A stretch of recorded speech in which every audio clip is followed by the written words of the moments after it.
po, narito na ang isang inaabangan ninyo sa Pusong Pinoy sa Amerika. Ang pagpapatuloy ng kwentong pinamagatang Akin Ka Na Lang sa Visa 101. Dahil sa pagsiselos ni Joe, inatake ito sa puso. Kaya kailangan nilang magpalit ng bagong lawyer, ang huling habili ng cool na attorney. When will we be able to adopt Grace? Well, you have to wait until the consulate at the U.S. Embassy in Manila gives you the go-ahead to adopt or grant you legal custody before taking that step. Follow that strictly. That is the rule. Tuloy-tuloy ang proseso ng adoption with their new lawyer, Attorney Delgado. So Joe and Diosa, I'm really excited about this. The USCIS is reviewing your Form I-800, which will determine if your child actually qualifies for what they call a convention adoptee. So as soon as the I-800 has been approved, the National Visa Center will notify you by letter to tell you that your child has been assigned to the embassy in Manila. And at that time, I will also assist you in filling out the Form DS-230, which is the visa application form.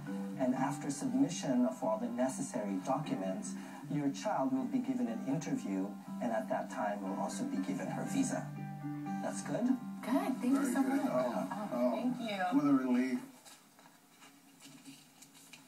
Straight na ba? Straight na ba? Huwag ganyan. Okay. Alam mo, Lydia, magaling talaga yung bagong lawyer namin. Nabigyan si Grace ng IH-4 visa.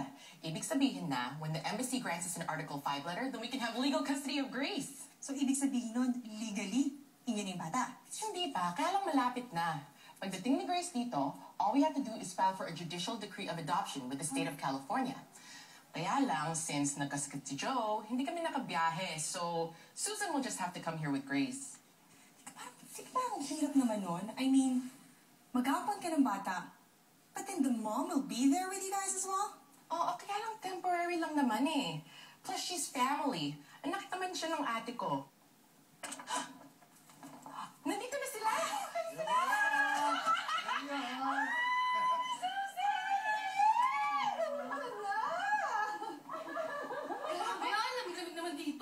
Init-init nga eh.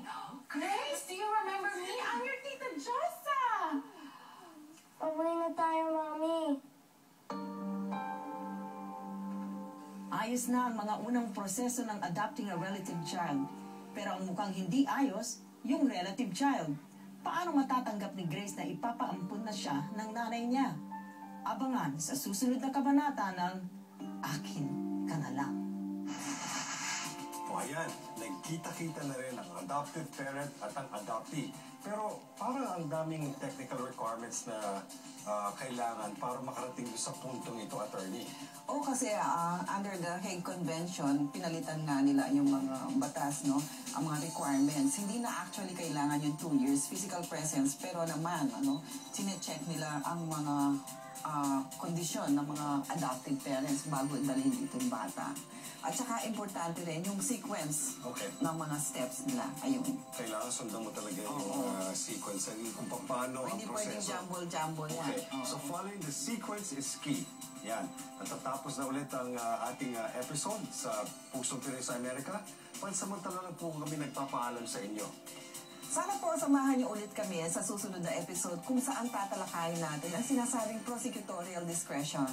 Madalas nating marinig ngayon ang terms na ito. Ano nga ba ang discretion nito? Abangan niyo kami sa susunod na programang kabalikat sa paghubog ng inyong kinabukasan sa Amerika.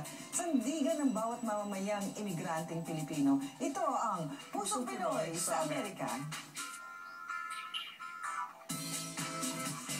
Ngayon naman po, narito na ang isang inaabangan ninyo sa PPA. Ang pagpapatuloy ng kwentong pinamagatang Akin Ka Lang sa Visa 101. Ang ganda sana yung mali. Akin ka lang. Akin ka na lang.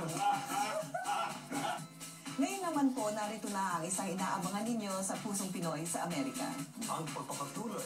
Tama ba? Ang pagpapatuloy. Ang pagpapatuloy. Sorry. Ang pagpapatuloy.